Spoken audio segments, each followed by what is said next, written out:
scariest moment of my childhood happened in a place that should have been the safest place in the world, my own backyard. Even now, years later, I sometimes wake up in the middle of the night remembering the exact moment I looked through the tent flap and realized someone was sitting out there in the dark, someone who absolutely did not belong there.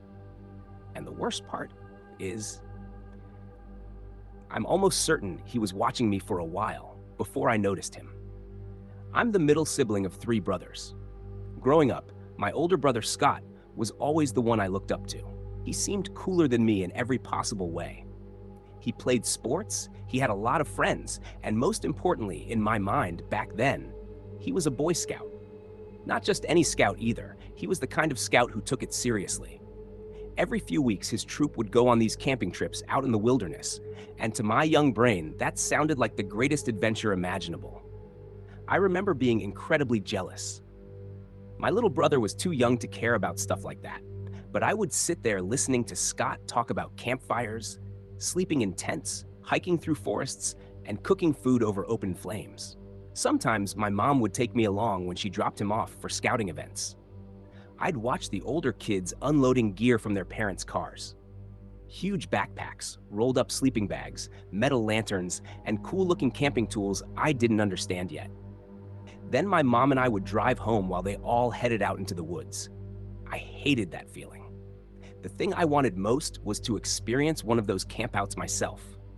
And one summer night, when I was around 7 or 8 years old, I finally came up with what I thought was the perfect solution. If I couldn't go on a real camping trip, I could make my own. Our backyard was actually perfect for it. The neighborhood we lived in was built on a lot of land, and none of the houses had fences separating the yards. Instead, there were clusters of trees and thick bushes dividing the properties. It made everything feel more like a wooded area than a suburban neighborhood. Our yard was especially big. We even had a small fire pit in the back. So one evening, I begged my parents to let Scott and me camp in the backyard. To my surprise, they agreed. Scott didn't seem nearly as excited about the idea as I was. For him, backyard camping probably felt like a cheap imitation of the real thing. But for me, it was incredible. That afternoon, Scott set up the tent in the grass behind the house while I watched and tried to help. My dad built a small fire in the fire pit, and my mom brought out marshmallows and graham crackers so we could roast them. Even my little brother came outside for a while to hang out with us. But he was only about 4 years old at the time, so my parents made it clear he wouldn't be sleeping outside. Once it started getting late, they brought him back inside. Eventually, my parents told Scott and me it was time to get into the tent and settle down for the night. Before going to sleep, we both pulled out our Game Boy Advance SPs. That thing was basically every kid's treasure back then. Scott played some Pokemon game while I played Super Mario Bros. 2, which I was completely obsessed with at the time. I remember the dim glow of our screens lighting up the inside of the tent while the crickets chirped outside. It felt like a real camping trip, at least for a while. After maybe half an hour of playing, Scott turned his Game Boy off and said he was going to try to sleep. I kept playing for another few minutes before finally shutting mine off too. That's when I realized something I hadn't expected. Sleeping in a sleeping bag inside a tent wasn't very comfortable. I kept tossing and turning. Every little noise outside seemed louder than usual. The wind moving through the trees, the crackling of the dying fire, even the distant sound of a dog barking somewhere in the neighborhood. Eventually, after what felt like forever, I must have drifted off. But at some point during the night, I suddenly woke up. For a few seconds, I didn't even remember where I was. The inside of the tent was completely dark, except for faint moonlight glowing through the fabric. Then the memory came back. Backyard camping. Scott was supposed to be right next to me. But when I turned my head toward where his sleeping bag was, it was empty. I sat up slowly. His sleeping bag was unzipped and flat like he had gotten up. My first thought was that he had gone back into the house because he couldn't sleep. The zipper on the tent was still closed though. That meant he had zipped it back up behind him. Suddenly, the tent felt a lot smaller and a lot lonelier. I didn't like the idea of being out there by myself, so I decided I would go back inside too. But before crawling out of the tent, I did what every nervous kid does. I peeked outside first, just a quick glance to make sure nothing was out there. And that's when I saw him. Someone was sitting in one of the lawn chairs next to the fire pit. At first, my brain tried to tell me it was my dad, but it wasn't. This was a grown man I had never seen before in my life. He was sitting completely still in the darkness, facing directly toward the tent. Even in the dim light, I could tell he was looking right at me. The moment our eyes met, my stomach dropped. I instantly zipped the tent shut and dove back into my sleeping bag. My heart was pounding so hard it felt like it might burst. I lay there completely frozen, trying to convince myself that maybe I had imagined it. Maybe it really was my dad. But deep down, I knew that wasn't true. My dad would have said something. Then I heard the sound of the chair shifting, a slow scraping noise against the ground. Someone had stood up. I stopped breathing. Through the thin tent fabric, I saw a shadow move across the outside wall. He was walking toward the tent. I told myself not to move. If he thought the tent was empty, maybe he would leave. Then I heard the zipper. Very slowly. The metal teeth began sliding downward. It only moved a couple inches at first, just enough to create a small opening. I turned my head slightly toward the bottom corner of the tent. There's a tiny gap near the end of most tent zippers. I had never noticed it before, but in that moment, something appeared in that gap. An eye. Just one eye staring straight at me. The white of it reflected faintly in the darkness. For a few seconds, I couldn't even scream. My entire body felt paralyzed. Then the eye squinted slightly, like the person outside was smiling. The zipper moved another inch, and that's when I finally lost it. I screamed as loud as I could and scrambled backward inside the tent. My feet kicked the tent poles and the whole thing started collapsing. Outside, I heard immediate footsteps running across the yard. At the same time, the back porch light suddenly turned on. My dad burst out the back door yelling. I could hear him sprinting across the grass toward the tent. By the time he reached the fire pit, whoever the man was had already disappeared into the darkness. My parents called the police right away. I don't remember much of what happened during the investigation that night. I know officers walked around the yard with flashlights, but they never found anyone. Eventually, my mom brought me inside, and I slept in my parents' bed. For weeks after that, I was terrified to sleep alone. But just when things were finally starting to feel normal again, something happened that made the entire experience even more disturbing. About a month later, I was at school during recess. I went to a small Catholic school that had a fenced concrete playground. One side of the fence faced the street. Some kids and I were playing a game where you had to run to the fence to be safe.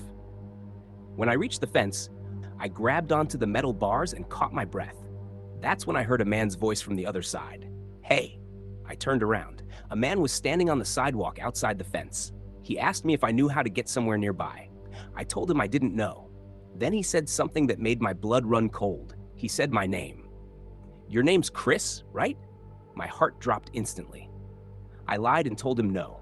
He stared at me for a moment, then smiled. "You don't remember me, do you?" The second he said that, I ran. I ran straight to one of the teachers supervising recess and pointed toward the fence. But when we looked back, the man was gone. Even now, I'm convinced it was the same person from my backyard. And sometimes I still wonder something that makes my stomach turn. If I hadn't screamed that night inside the tent, would he have unzipped it the rest of the way? And if he did, would I still be here today? Before we move on to the next story, I want to ask you something. If you were in that tent that night and saw someone staring back at you through that tiny gap in the zipper, what would you have done? Let me know down in the comments. And if you enjoy real disturbing stories like this one, make sure to subscribe and turn on notifications, because the next story is even more unsettling.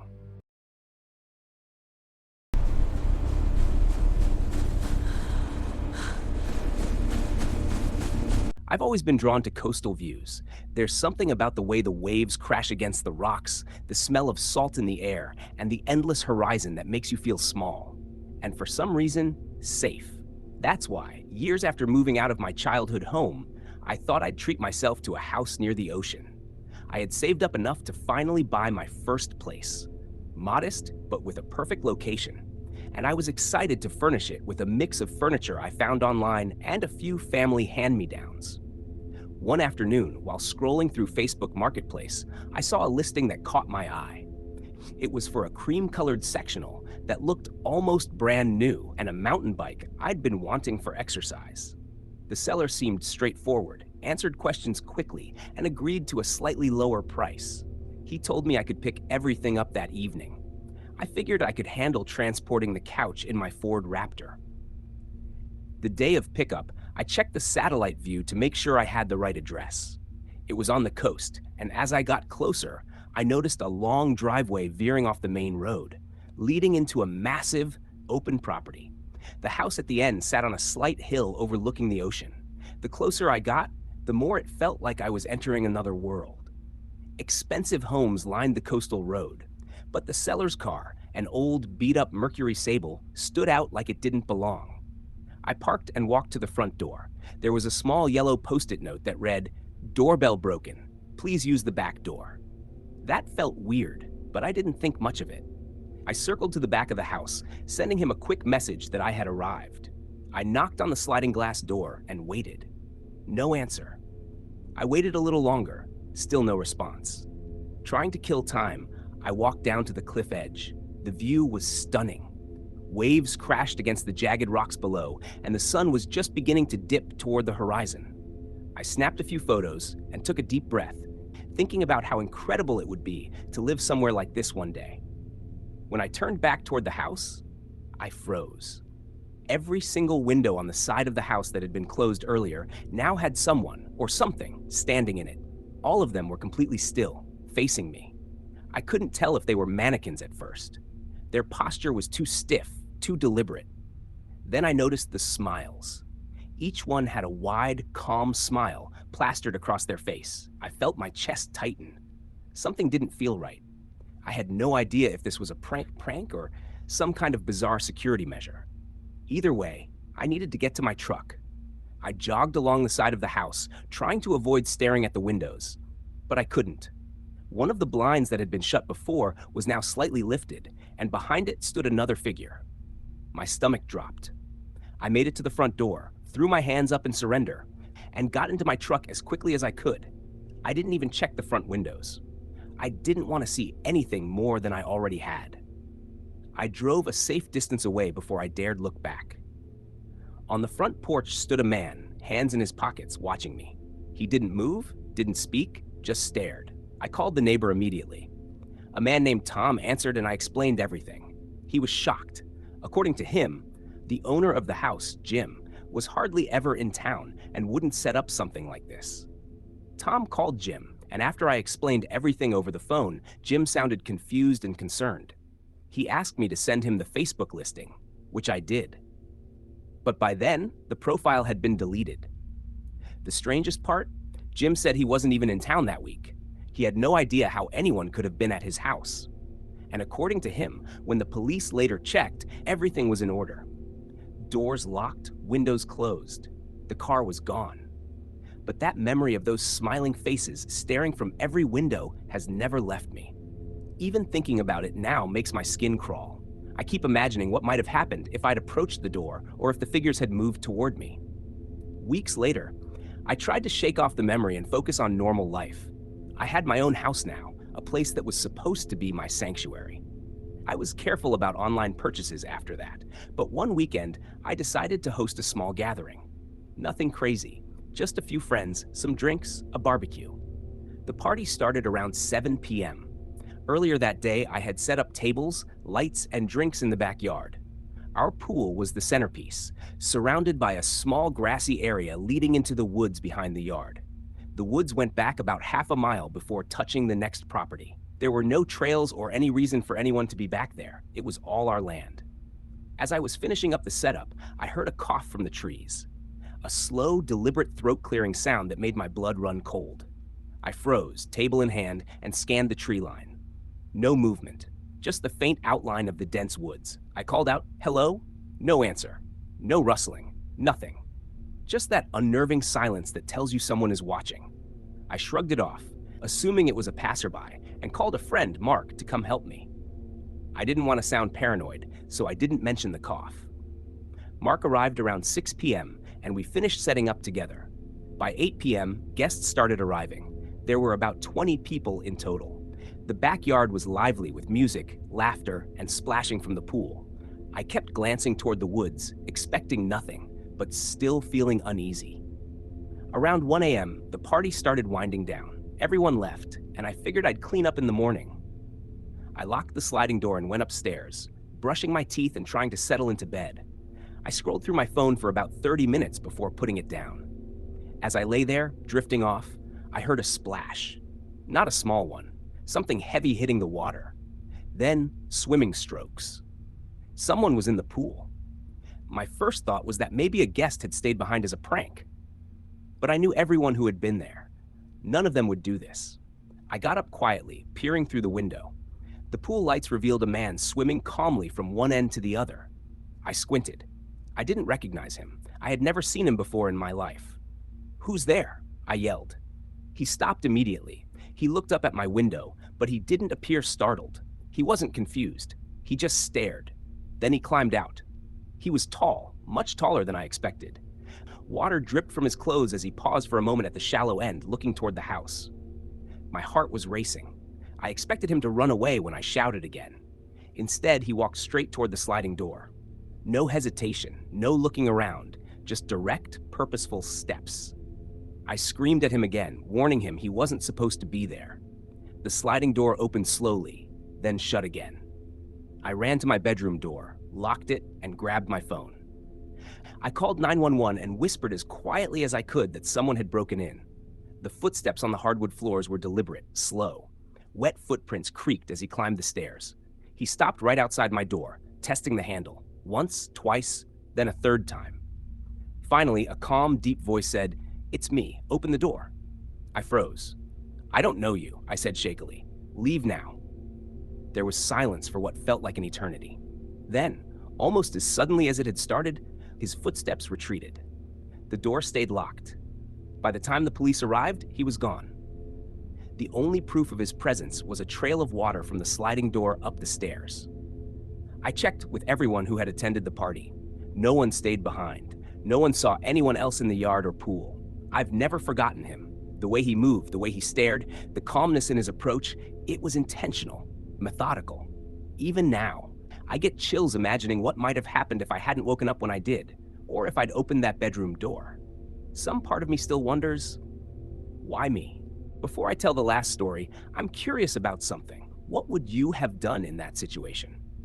If you pulled up to a house expecting to buy something and suddenly saw people standing silently in every window watching you, would you have stayed to figure out what was going on?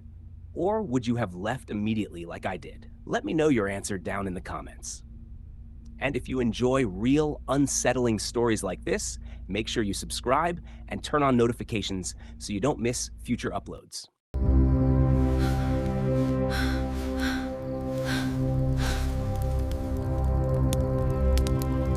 There's a moment in your life when you realize your home, the place you thought was safest, can suddenly feel like the most dangerous place on earth. For me, that moment came one summer night when I was hosting a small backyard party at my first house. I had moved out of my parents' home a few years earlier and had saved enough to buy a modest house with a pool. It wasn't huge, but it was perfect for small gatherings. And that weekend, my parents were away, leaving me in complete control. I spent the afternoon setting up for the party. Tables, chairs, lights, and a few decorations. The pool glimmered under the dim evening light, and everything looked perfect. The backyard was surrounded by woods that stretched back for at least half a mile. There were no trails, no paths, nothing that would normally draw anyone back there. It was private, or so I thought.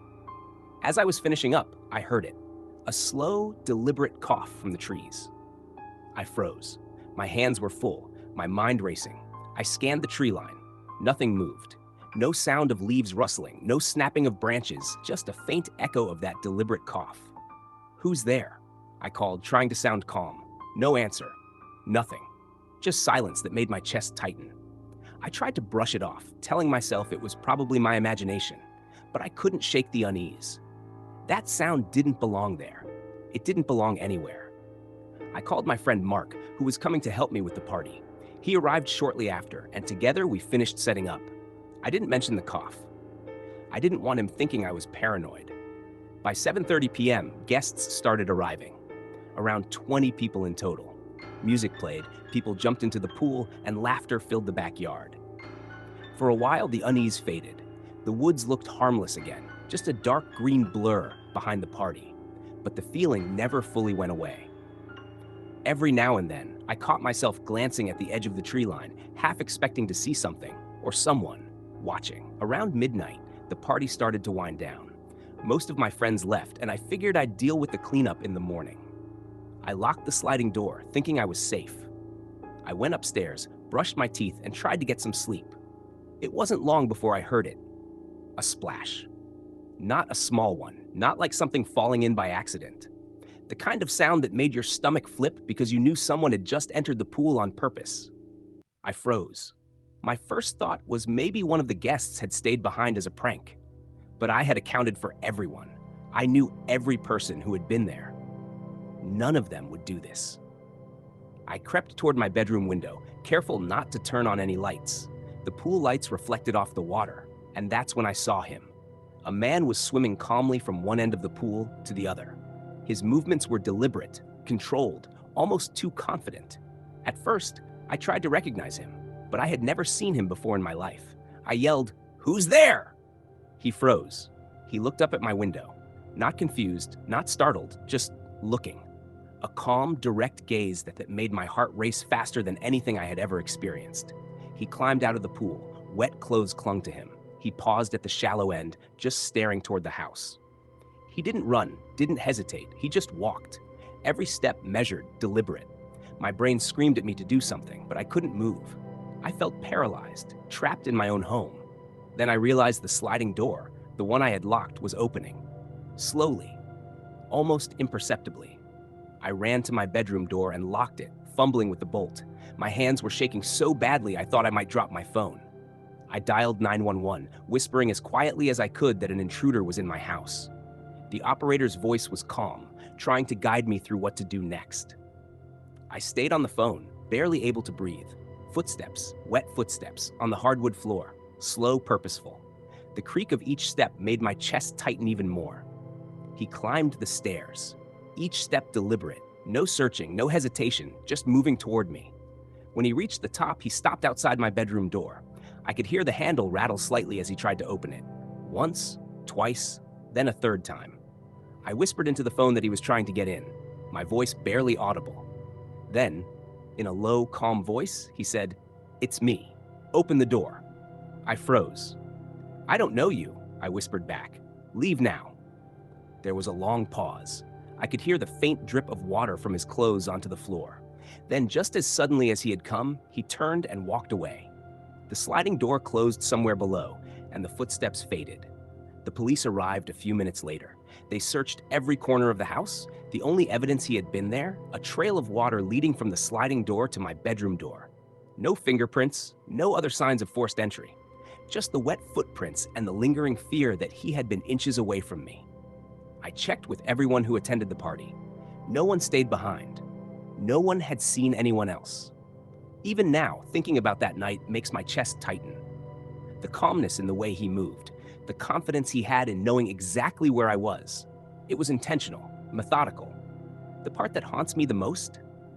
That cough in the woods from earlier that day. I'm almost certain it was the same man. He had been planning this for hours, waiting for the right moment to make his move. I never found out his motive. I don't know why he chose that night, why he came into my home, why he left without a word after confronting me. But I do know this. He could have taken me if I had made the slightest wrong move. And the terrifying thing is, I'll never know if he's still out there, waiting somewhere, planning the next time. I changed my locks, installed cameras, and added extra lighting in the backyard. But even with all that, I can't shake the memory. That feeling of someone watching you, moving silently through your home, completely in control, it doesn't leave. Sometimes late at night, I hear a splash in my dreams. I wake up drenched in sweat, my heart racing, convinced I can hear wet footsteps on the hardwood floors again. It's a fear that never goes away. A reminder that safety is an illusion, and sometimes the people who threaten it are closer than you think. And every time I think back to that night, I can't help but wonder, what if I hadn't woken up? What if I had opened that door? Would I still be here to tell the story? Some nights, I still glance out the window at the pool, half expecting to see him climbing out again, calm, deliberate, and smiling in a way that tells you he's been there all along. Because that's what sticks with me the most: the certainty in his steps, the quiet confidence, and the knowledge that he knew exactly what he was doing.